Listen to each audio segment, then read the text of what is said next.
এরপরে আসছে আপনাদের সামনে কুমোর পাড়ার না আমাদের মেজদা আসছে। তো মেজদার জন্য একটা হাততালি। কি আমি এই না বাবা, ভাল লাগে না, দূর।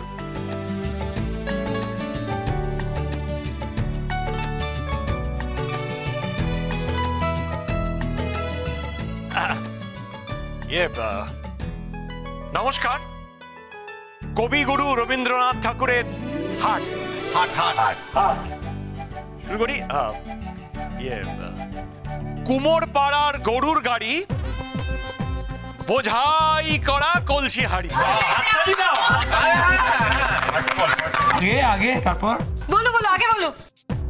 কুমোর পাড়ার গরুর গাড়ি, বোঝাই করা কলসি হাড়ি, গাড়ি চালায় বংশী মদন, সঙ্গে যে যায় ভাগ্নে মদন। হাট বসেছে শুক্রবারে। ও হাট বসেছে শুক্রবারে বক্সিগঞ্জে। হ্যাঁ পদ্মাপাড়ে। তোমায় গঙ্গার পাড়ে নিয়ে গেছো বাবু। আমি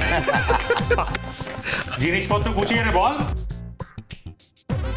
গ্রাম জিনিসপত্র জুটিয়ে এনে গ্রামের মানুষ বেচে কেনে। কবিদেরা ক্লাস 3-তেও পারতো না, 6-এও পারেনি, ক্লাস 10-এও পারেনি, এখনো পাচ্ছে না।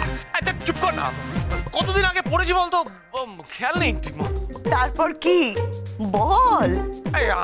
আমার আর মনে পড়ছে না, আমি আর পাচ্ছি না, ভুলে গেছি, সব ভুলে গেছি।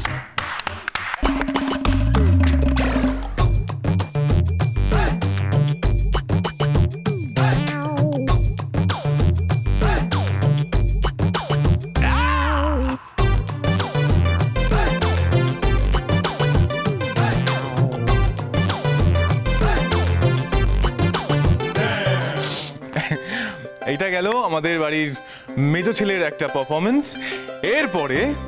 এরপরে আমাদের মধ্যে আসতে চলেছে বড়দা।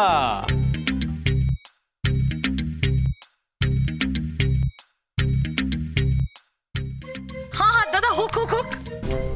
এই জয়, তুই একটা গান শোনা না। হ্যাঁ আমি হ্যাঁ হ্যাঁ তুই। আচ্ছা প্লিজ প্লিজ।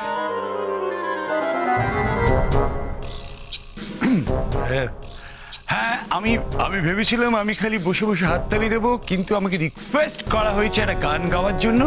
হ্যাঁ হ্যাঁ, তাই এই পুণ্য তিথিতে রবীন্দ্রনাথ ঠাকুরকে প্রণাম জানিয়ে আমি যে গানটি জানি সেই গানটি গাইছি। হ্যাঁ হ্যাঁ, অনেক ইন্ট্রোডাকশন দিয়েছি, এবার গানটা শুরু কর। হ্যাঁ, গানটির নাম খড়বায়ু।